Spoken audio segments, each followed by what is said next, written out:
Hello, in this, the third and final talk on the cycle of being, we'll see how the model discussed in part 2 can be applied to the 27-fold division. If you haven't already listened to parts 1 and 2, you may find this talk difficult to follow. I'll put links to those talks below. In this talk, we'll draw on the observations of Vedic astrologers who have been dividing the zodiac into 27 stages for centuries. But keep in mind that just as each zodiacal sign has a core meaning that can be applied to a sidereal zodiac or the tropical zodiac, so the same applies to each stage of the 27-fold division.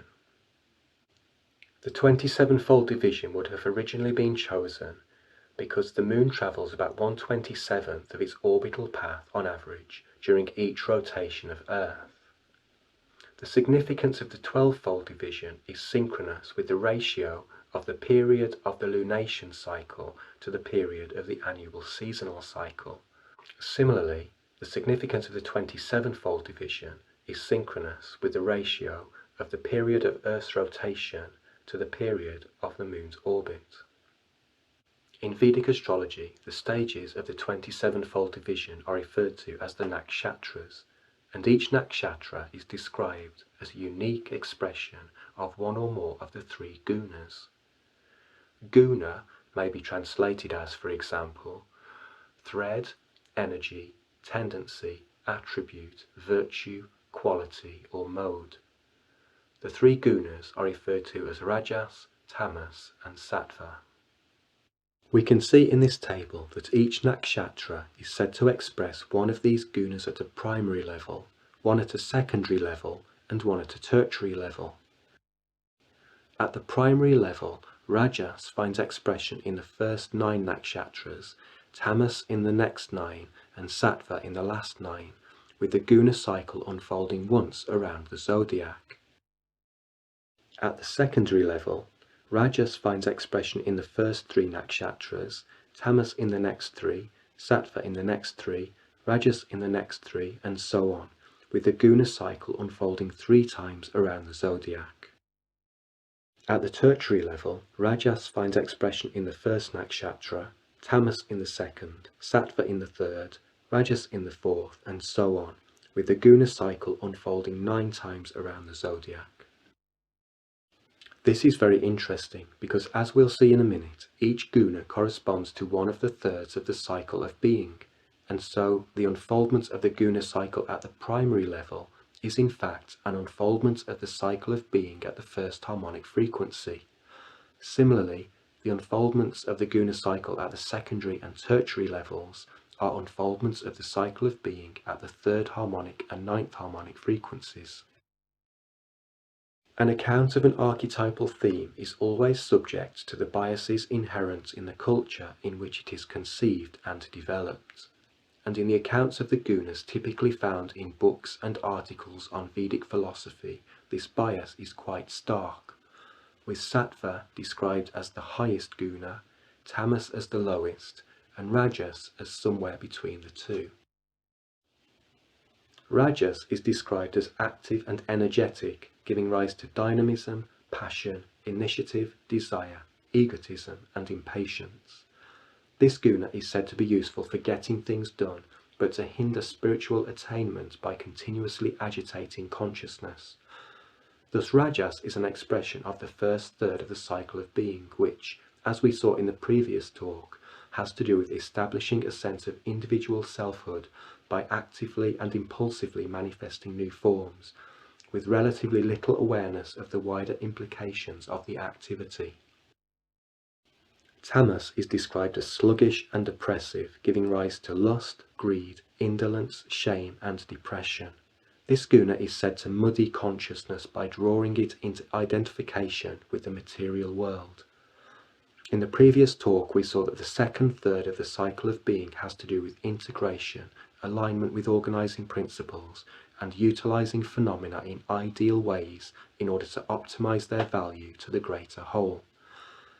Thus, the traditional Vedic view of Tamas highlights what can go wrong during the second third of the cycle of being, where the focus is on engaging with that which is other and viewing oneself through the eyes of others. Sattva is described as calm and harmonious, giving rise to clarity, openness, friendliness, joy, inspiration, balance, and lightness. This guna is said to guide consciousness towards its natural, liberated state. The final third of the cycle of being has to do with looking beyond established systems of organization and adopting a transcendent and holistic perspective. Thus, the traditional Vedic view of sattva captures what can be achieved during the final third of the cycle of being, when the individual is more open to a direct experience of Source. Fortunately, existing accounts of the Nakshatras tend to describe the positive and negative expressions of each nakshatra, regardless of which guna or gunas they express. 9 is equal to 3 times 3, and so 9ness takes the quality of 3ness to another level. While the quality of 3ness brings the capacity for enjoyment and insight, the quality of 9ness brings the capacity for profound fulfillment and lucidity. Because the 27-fold division focuses on 3ness and 9ness, it charts changes in the most natural way for an individual to achieve joy, clarity, and a sense of equilibrium. Vedic astrologers could have adopted the 28-fold division, as did other cultures, because the number of days in a lunar orbit falls between 27 and 28. But given the affinity between Vedic culture and the quality of 3ness, it is not surprising that Vedic astrologers adopted the 27-fold division. Let's look at some examples of how reference to the gunas, and thus the model being proposed in parts 2 and 3 of these talks, helps to clarify the core meanings of the nakshatras. In Ashwini, Rajas is operating at all 3 levels, or in other words, the first third of the cycle of being is unfolding in the first, third and ninth harmonics. Ashwini is described as impulsive, impatient, adventurous, bold, assertive, pioneering, and open to new experiences, with the capacity to accrue power, wealth, and fame. Here we see the theme of the first third operating at all levels, in what might be thought of as the nakshatra equivalent of the sign Aries. In Chitra, Tamas is operating at all 3 levels, or in other words, the second third of the cycle of being is unfolding in the first, third and ninth harmonics.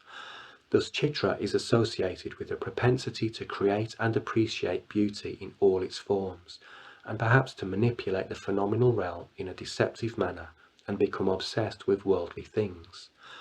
This nakshatra is also associated with regenerative power and the potential to develop a strong ego in response to the emotional and cultural pressures associated with the second third of the cycle of being. In Revati, Sattva is operating at all 3 levels, or in other words, the final third of the cycle of being is unfolding in the first, third and ninth harmonics. Thus Revati is associated with intuition and psychic ability, a devotional and spiritual nature, talent for the arts, the ability to heal and nourish, and empathy, compassion, and forgiveness. There is great sensitivity to the feelings of others and an openness to visions of what might be.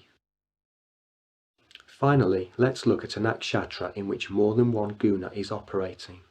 In Magha, Tamas is operating at the primary level, and Rajas is operating at the secondary and tertiary levels. Or in other words, the second third is unfolding in the first harmonic, and the first third is unfolding in the third and ninth harmonics. Magha is associated with enthusiasm for community strengthening rituals and competitiveness when dealing with other clans. The sense of the importance of being part of a clan is a result of the second third unfolding in the first harmonic, and because the first third is unfolding in the third and ninth harmonics, fulfillment comes through enthusiastically engaging in the activities of one's own clan and demonstrating the potency of one's clan to members of other clans. The subjects discussed in this 3-part series of talks are explored in much greater depth in this book. Use the subscribe and notification buttons to find out when other talks are uploaded, and please share this video if you think others may find it useful.